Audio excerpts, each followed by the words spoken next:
Seeing the lack of tutorials on how to walk past someone, I wanted to share a straightforward step-by-step description for those in need, like me. So whenever there's someone on the same sidewalk as me approaching, when there's no one else nearby, I keep my head down until they're in a socially acceptable sphere, then look up and smile, just slightly, don't overdo it. Say hello and blow past. That is how to walk past someone. Thank you. Have a good evening.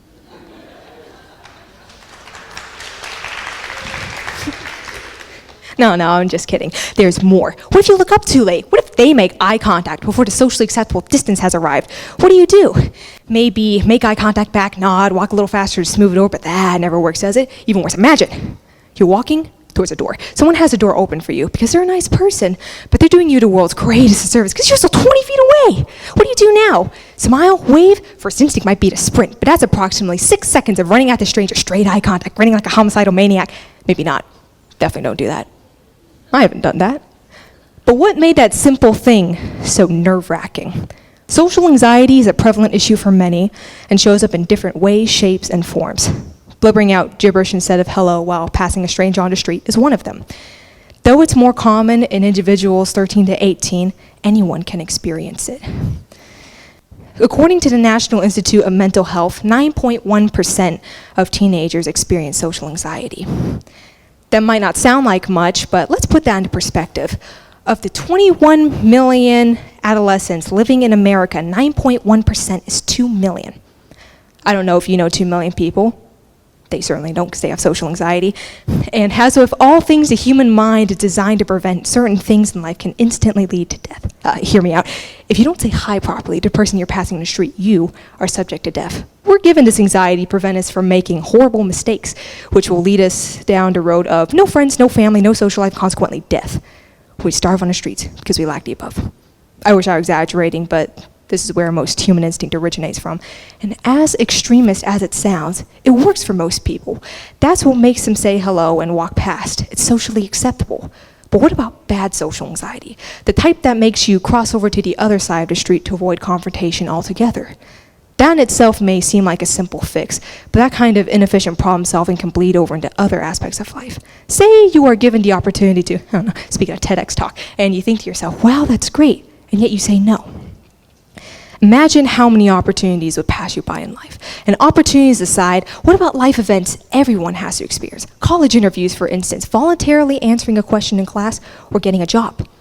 I'll admit that I wanted to get a job over the summer, but spooked myself at the thought of, get this, social interaction. But in the future, the inevitable will come, and I will indeed have to get a job.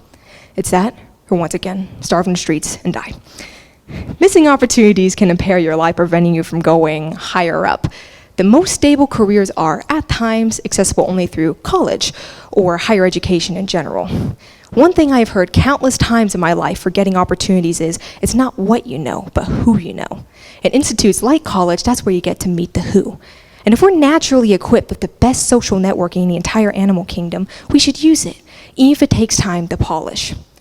So one day, I was walking out of school with a friend of mine while she was checking her hair and her phone camera, and I caught sight of myself looking awful in a window reflection. But I couldn't pull out my phone camera and make myself look a little better like she was doing. I was afraid. I feared public scrutiny. Eventually, I asked her, how do you do that? How did she do things with confidence?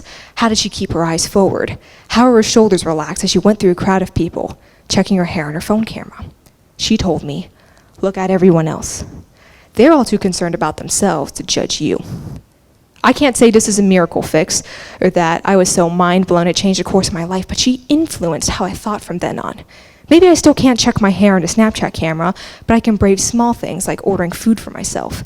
She changed my mentality. We're all concerned about ourselves, but what you think could be shared with people right around you, and you wouldn't even know it. Social anxiety means different things for different people. For me, it was a complete and total lack of self-confidence in every aspect of the term. That was why I couldn't fix my hair on my phone camera, because I thought there was no fixing it anyway. That was why I walked with a slouch, because I didn't think holding myself high would make it any better.